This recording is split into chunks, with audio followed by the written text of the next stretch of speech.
में था, ये बोध में नहीं था किसी को। कोई गुरु कहते हैं कि हम गुरु हैं लेकिन वर्जित है, वर्जना है, बंधन है उसके यहाँ पे। साहब श्री सब खोल के रख दिए कि जब जगत के गुरु शिव जगत की कुर्सी पे बैठे हैं, और तभी जगत गुरु पद की सार्थकता होगी कि जब एक एक व्यक्ति उनको शिष्य भाव समर्पण करेगा।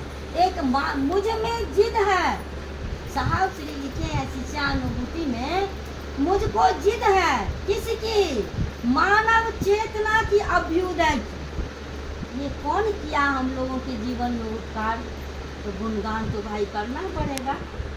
कोई बड़े बड़ा ही ना करे, बड़े न बोले बोल, रही मन हीरा कब कहे लाख टका जे मोल।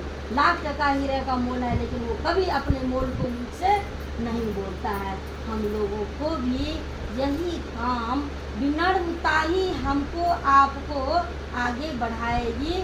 किस रास्ते में? शिव के बनाए हुए, साहब श्री के द्वारा बनाए गए राजमार्ग। साहब श्री हम लोगों को जो शिव शिष्टा का राजमार्ग दिए हैं, उस पे चलने के लिए हमको आपको मन को साधन बनाना है।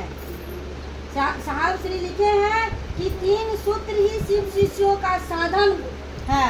तो हमारा आपका संकल्प ये हो कि ये हमारी व्यवस्था हो जाए, ये हमारी साधना हो जाए, जो आसान है।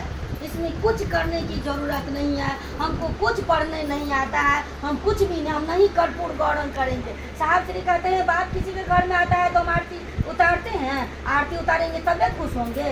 नहीं, उसका बात हम अनुसरण करेंगे। वो क्या कह रहे हैं, उनको क्या किस चीज़ की जरूरत है, वो उनके कहने भर से हम काम करेंगे, वो खुश रहेंगे। आरती दिखाने से खुश रहेंगे। तो हमारा भाव है ना कि हम आरती करें या ना करें। उनको बोले कि तुम्हें माता च पिता तुम्हें बंधु चका सखा तुम्हें, इसका मतलब आज तक हम नहीं समझे। हम लोग स्तुति करते थे लेकिन मतलब नहीं समझते थे। आज साहब श्री के माध्यम से हम लोगों को इस बात की गर्व होता है कि शिव मेरे गुरु हैं, और समझा दिए कि जिसको हम स्तुति करते थे, त्वमेव माता च पिता त्वमेव बंधु च सखा त्वमेव विद्या द्रविणं त्वमेव मम सर्वदेव देव, ये स्तुति करते थे, इसका मतलब नहीं पता था।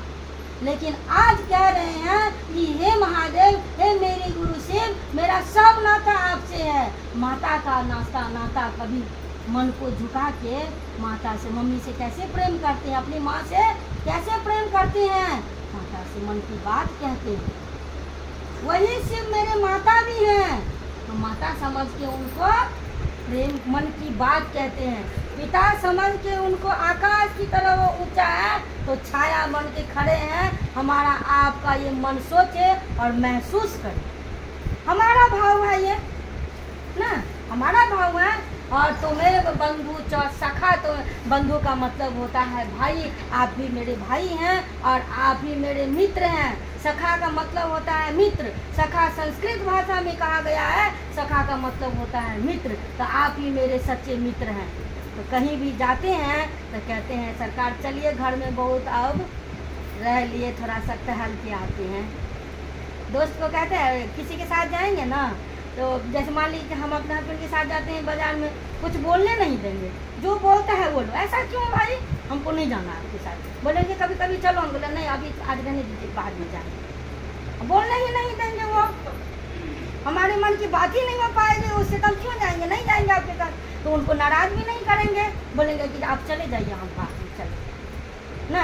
ऑप्शन है हमारे पास में। महादेव हमको सिखा रहे हैं तर्क वितर्क करना, कि किसको कैसे आप समझाइएगा तो वो खुश हो जाएगा, हमारा भी मन खुश हो जाएगा। अरे आप हंसिएगा, हमारा मन नहीं खुश होगा, होता है तो मत हुआ ना। मित्र भाव हम दिए ना उनको, समर्पण है ना मित्र भाव में, कि चलिए ना बाजार से घूम के आते हैं, क्या पढ़े आप। अरे बोली में सबके प्रेम की भाषा है ये, चलो ना, चलिए ना। और आप ही मेरे विद्या है, ज्ञान दाता भी आप ही हैं, मेरे ज्ञान दिए हैं तभी ना इतना।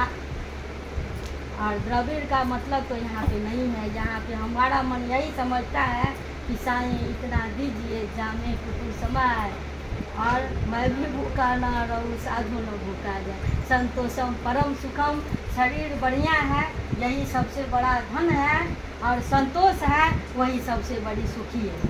तो अपनी वाणी गुरु के चरण में रखते हुए आप समस्त गुरु भाई गुरु बहन के चरणों में प्रणाम करती हूँ। मेरा प्रणाम स्वीकार करिए दीदी, और मेरी वाणी से किसी को ठेस लगी हुई हो तो मैं विनम्र निवेदन करती हूँ, आप लोगों से दिल से क्षमा प्रार्थी हूँ, तो मुझको क्षमा कर दीजिएगा दीदी। बहुत अच्छा बताई दीदी, बहुत अच्छा बताई।